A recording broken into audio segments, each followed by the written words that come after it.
When Doc Martens first appeared in the UK in 1960, they were working boots that would cost you under $3 a pair. These days, a pair of made-in-England boots could set you back $225. So what has changed, and why are these shoes now so expensive?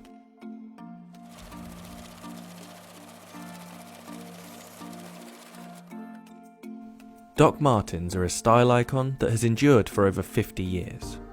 They've been worn by everyone, from Kanye West and Cardi B to the Dalai Lama and even Pope John Paul II, when the Vatican placed an order for the famous 8-eyelet boot in black, white and navy leather. While a pair of Docs may not be the most expensive boot out there, their price and use has gone through a pretty radical transformation, and the company producing them has shifted dramatically too. From a family-owned local factory to an international fashion brand owned by a private equity firm, since 2014 the price of boots has risen by almost 25%, sales have grown year on year, and profits were up 70% in 2018 to 19. So how did the company go from its humble beginnings to producing 7 million pairs of these shoes each year? Before they got their punk image, Doc Martens weren't quite so cool. The patented technology behind the boots, the air cushion sole, was invented in 1945 by Dr. Klaus Martens, a German army doctor who injured his ankle in a skiing accident and was looking for a comfortable alternative to hard leather sole boots. The market for this new shoe technology wasn't the punks or skinheads you might associate with the history of these shoes, but older women in need of comfortable and practical footwear. They were even advertised as perfect gardening shoes at one point. It was when this technology was brought over to the UK in 1960 that the iconic shoe you might recognise was first made.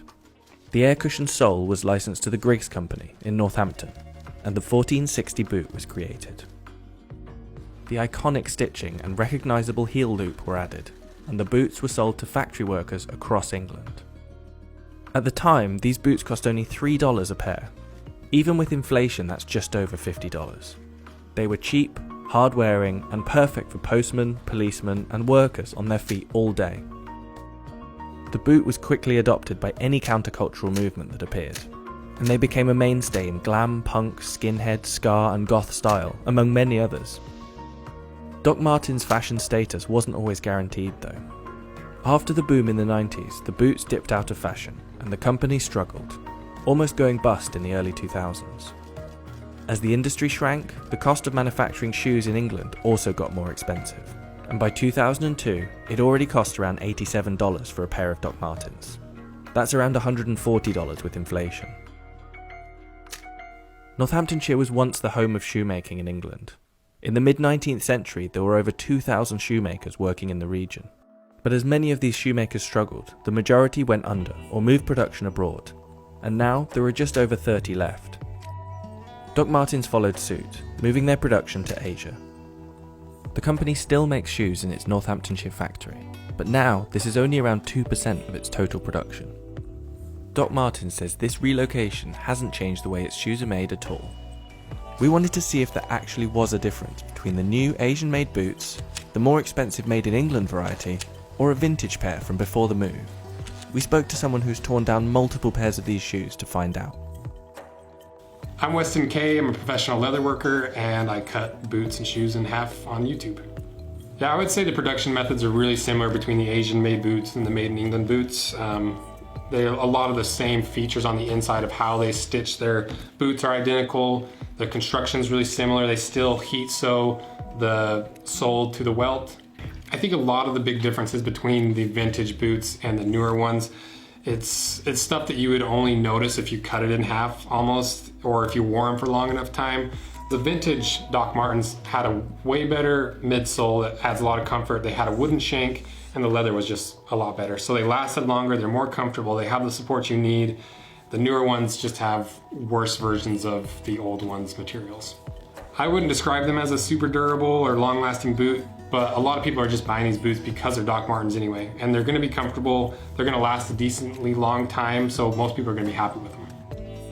We contacted Doc Martens about these comments, and a spokesperson told us, "We have not altered any materials or manufacturing processes that would jeopardize the quality of our products. and where specification changes have occurred, they've been made to enhance our iconic products and to ensure we improve the wearer's experience. We removed the shank in 2000, after realising it did not improve the structural integrity of our boots. In 2005, our internal filler was changed from felt to a better quality material. The 90s boot being referenced, along with our current Made in England range, have a leather thickness of 1.8mm, whereas our main range has a thickness of 1.6. Regardless of the materials, Doc Martens' style has endured. And since 2002, the brand's popularity has skyrocketed. The countercultural image that made it so famous is something that has stuck to this day, despite the expansion from small-town British-made boot to international icon. And for fans of the boot, this can be an obsession. Over the years, the company has evolved from producing one boot in 1960 to producing around 250 styles each year. And as its popularity has grown, so has the competition.